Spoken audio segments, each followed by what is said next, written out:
Donc, on prétexte d'une mise en scène, en fait, d'un bourreau invisible là qui serait partout autour de nous. Donc, le gouvernement, enfin le pouvoir mondialiste, en fait, pour être plus précis, en fait, se présente comme le sauveur qui va nous sauver justement de cette épidémie de grippe. Mais donc là, en fait, on nous entraîne vers la solution de la vaccination.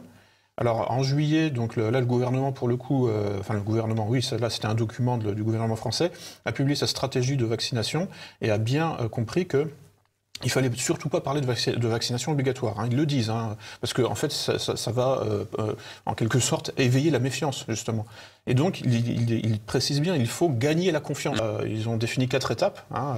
De la vaccination pour procéder en fait à une espèce d'encerclement des réfractaires. C'est-à-dire qu'en fait, c'est la stratégie élémentaire. On commence par des victoires faciles, donc on va vacciner les mourants dans les EHPAD. Mais quand des gens de pouvoir comme Ferguson ou comme Bauer vous disent ça va durer jusqu'en 2022, c'est parce qu'ils veulent que ça dure jusqu'en 2022. Et donc ils font traîner ça de manière totalement virtuelle dans les médias et puis en truquant les chiffres. Enfin, quand les médias quand les mondialistes nous parlent d'une deuxième vague ou d'une troisième vague qui serait encore pire que la première, c'est simplement impossible, biologiquement.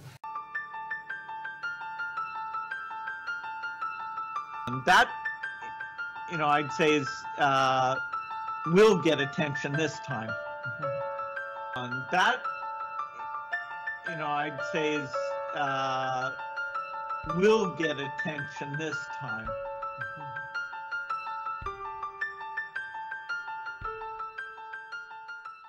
Enfin, en fait, les mondialistes, qui sont transhumanistes, vont nous appliquer le même traitement qu'à une machine.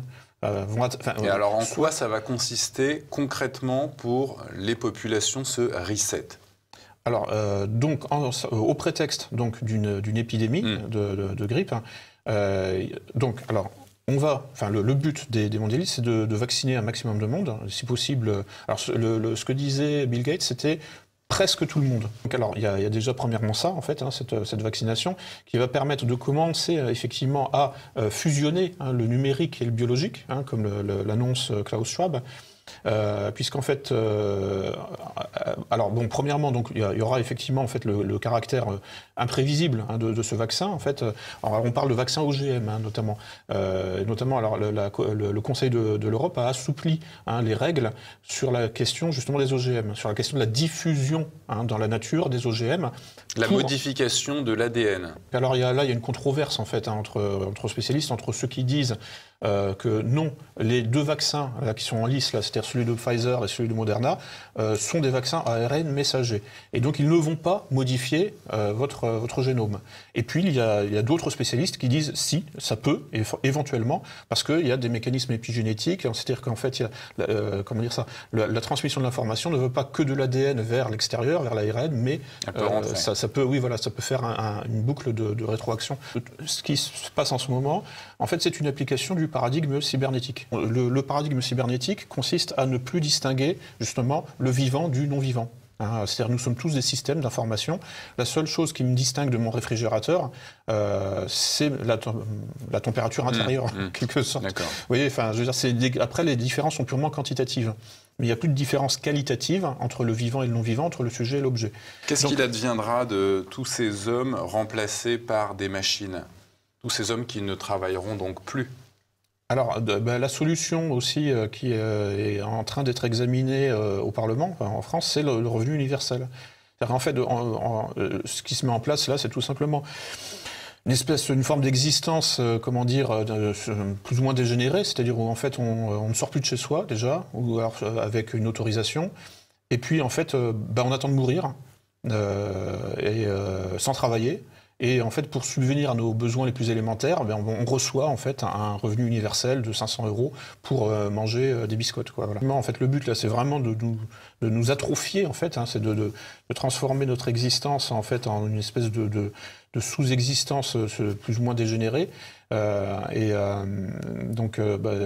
en fait, même ça, ce n'est qu'une transition. En réalité, c'est une transition vers en fait finalement une espèce de vaste génocide du vivant.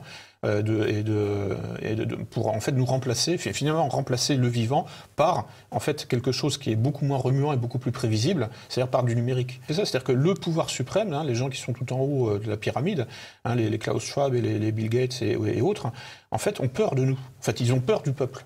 Nous les terrorisons parce qu'en fait, nous sommes imprévisibles. En gros, enfin plus ou moins, évidemment. Ils ont peur de perdre leur pouvoir.